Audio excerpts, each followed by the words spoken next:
a segunda aula de hoje, a nossa aula de ciências. Na aula de hoje, nós falaremos sobre o conteúdo matéria. Este conteúdo está nas páginas 15 a 20, que são textos e atividades. Vamos então para as informações. Quando observamos imagens da Terra vista do espaço, ficamos impressionados com a sua beleza e seus movimentos. Dificilmente nosso pensamento se volta para as coisas que nela existem ou de que são constituídas. Então, tudo que possui massa e ocupa lugar no espaço é chamado de matéria. Por exemplo, a água, árvore, ferro e etc. Ou seja, porque os materiais que existem no universo não têm fim. E até o ar possui volume e ocupam um determinado lugar no espaço. Todos esses elementos são constituídos por matéria, que podem ser encontradas em 3 estados diferentes, ou seja, em 3 formas diferentes. A matéria nem sempre pode ser vista, mas pode ser percebida por meio de nossos sentidos. É o caso do ar. O ar, quando nós estamos na praia ou na rua, ou quando tem um ventinho a mais, nós conseguimos perceber, porque ele balança a folha das árvores, balança o nosso cabelo, enfim, seca a roupa com facilidade. Então, conforme vocês puderam ouvir, existem essas e outras formas de representar, ou seja, de nós percebermos a ação do ar. A matéria pode originar o que chamamos de corpos, que são definidos como qualquer porção limitada da matéria, ou seja, corpo não é o corpo do ser humano nesse caso. Nesse caso aí, o corpo é uma porção determinada da matéria. Já o objeto é aquilo em que o corpo se transforma quando é trabalhado ou construído pelo ser humano. Um exemplo, o ferro. Com o ferro, nós podemos fazer vários objetos, porta, janela, bacia, panela. Então, nesse caso, estamos falando desse tipo de objeto. Vamos para mais informações. E a matéria pode ser encontrada em 3 estados físicos, conforme vocês podem observar aí na sua tela.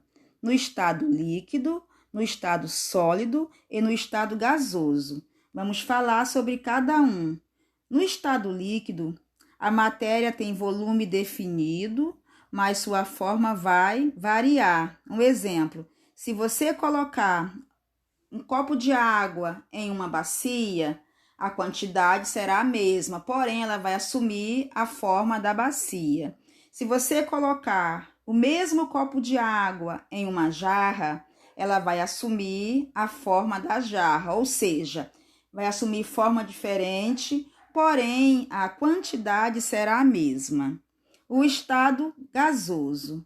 No estado gasoso, a matéria tem forma e volume variáveis. O estado gasoso está presente no vapor da água encontrada na atmosfera, ou seja, na Terra, na água fervente ou em uma panela, na fumaça que sai da chaminé, nas nuvens, ou seja, quando está muito calor, daí vai subindo aquela água e vai subindo em forma de vapor. No estado sólido, o corpo tem forma e volume definidos. Um exemplo, se você pegar 3 cubos de gelo e colocar em uma bacia, aqueles 3 cubos manterão a mesma forma. Se você pegar os mesmos 3 cubos de gelo e jogar em uma xícara ou, enfim, numa bacia maior, eles vão continuar com a mesma forma, ou seja, eles possuem formas definidas.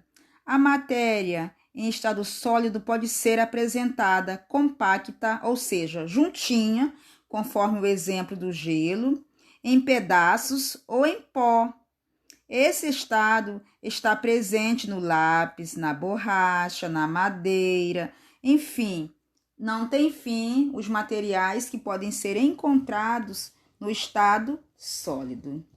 À medida que a temperatura aumenta, a matéria passa de um estado físico para outro, na seguinte ordem: do sólido, líquido e gasoso. E quando a temperatura diminui, faz-se o caminho inverso, ou seja, a água ela pode se transformar em sólido, em gelo, o sólido pode se transformar em líquido, conforme vocês podem observar, o gelo. Conforme você vai deixando ele vai derretendo e vai se transformando em líquido. Eu espero que vocês tenham compreendido as informações. Agora, vamos para as atividades da página 19, questão número 1. Escolha um objeto da sua sala de aula, desenhe-o no espaço abaixo e depois responda às perguntas. Neste caso, você vai substituir aí o ambiente. Faça a pesquisa de acordo com o ambiente da sala da sua casa, tá ok? Quarto ano. Aí, em cima disso, você vai responder as informações abaixo, de acordo com a questão número 1. A número 2. Numere corretamente, fazendo a relação e preencha as lacunas, ou seja, preencha os espaços. Número 1. Sob a ação da baixa temperatura, a água se transforma em... Ela passa do líquido para o sólido. Nesse caso, ela forma o quê? Um material específico que nós usamos na nossa casa para gelar o suquinho mais rápido. Olha aí a dica. A número 2. Numere corretamente, fazendo a relação e preencha as lacunas. Preencha os espaços. Lacuna é a mesma coisa que espaço. Opção 1. Sob a ação de baixa temperatura, a água se transforma em... Quando a água atinge uma temperatura muito baixa, ela se transforma em... Opção 2. Quando submetido a temperaturas muito altas, ou se funde, ou seja, se desmancha, ele é transformado. Que objeto é esse? Que matéria é essa? Que quando você queima, quando você aquece, ela pode se dissolver. Opção 3. Sob a ação do calor, a água se transforma em... Quando a mamãe coloca ali a água para ferver, a água vai se transformando em... Aí você vai numerar as informações de acordo com essas dicas. A página 20, questão número 3. Observe as imagens e responda qual mudança de estado físico pode ocorrer, caso haja o aumento da temperatura nos ambientes mostrados.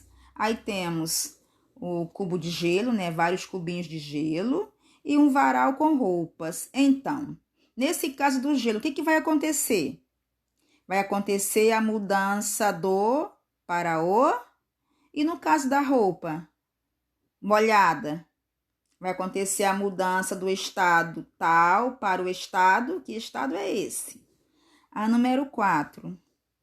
Pedrinho estava estudando os estados físicos da matéria e não se convenceu de que o ar também é matéria, pois não é possível vê-lo. Escreva um exemplo que mostre ao menino que o ar é matéria e ocupa um lugar no espaço. Nós falamos sobre várias situações das quais nós podemos perceber a existência do ar. E não falamos numa experiência que nos dá a vida, ou seja, na respiração. Porque nós sobrevivemos, ou seja, através de um ar, ou seja, um ar muito importante que é o gás oxigênio. Ele é essencial para a nossa vida, então ele é um ar. Organize aí as suas informações. A número 5, da página 20.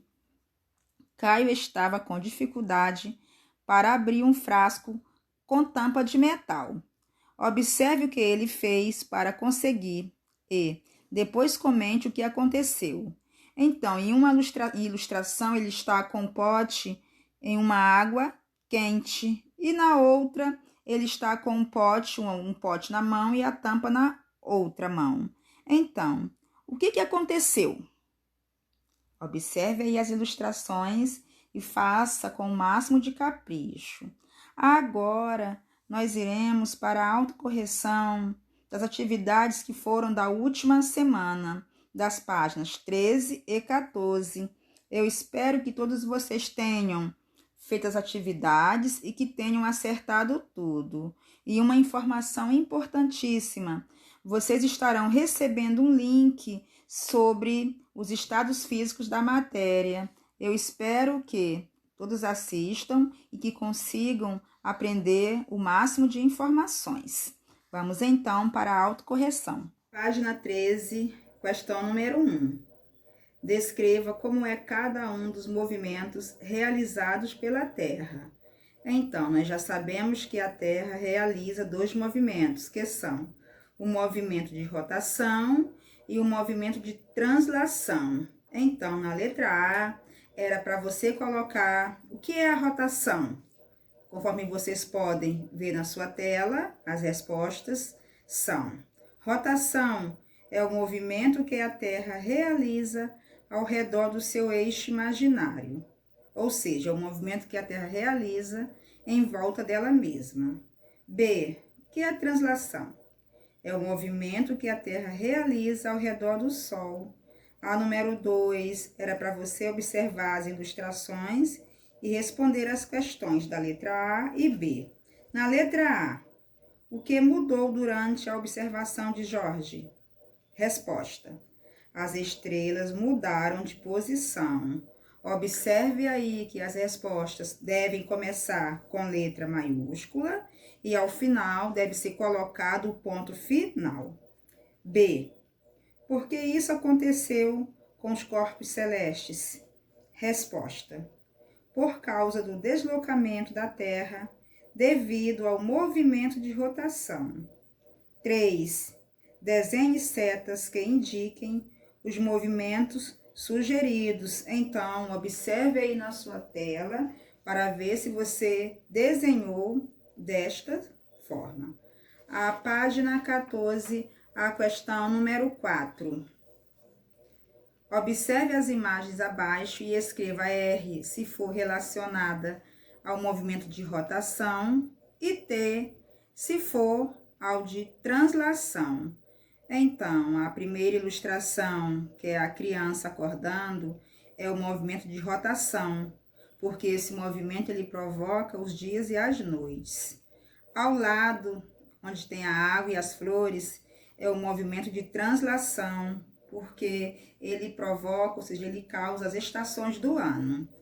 Logo abaixo tem os garotos com a mochila nas costas. É o R, que é rotação, e a última, que tem uma criança vendo o tempo, a paisagem, enfim, a chuva, é o de translação, porque conforme eu já falei, a translação ela provoca as estações do ano, que são a primavera, verão, outono e inverno. A número 5 e a número 6 era para você explicar com as suas palavras as informações. Porém, já estão aí na sua tela as sugestões de respostas, ou seja, sugestões. Não é para você copiar igual está na sua tela, é para você utilizar as suas palavras, ok, quarto ano? Eu espero que todos vocês tenham feito as atividades e que tenham acertado tudo. A nossa aula termina por aqui. Fiquem todos com Deus. Um forte abraço e até amanhã. Tchau, tchau.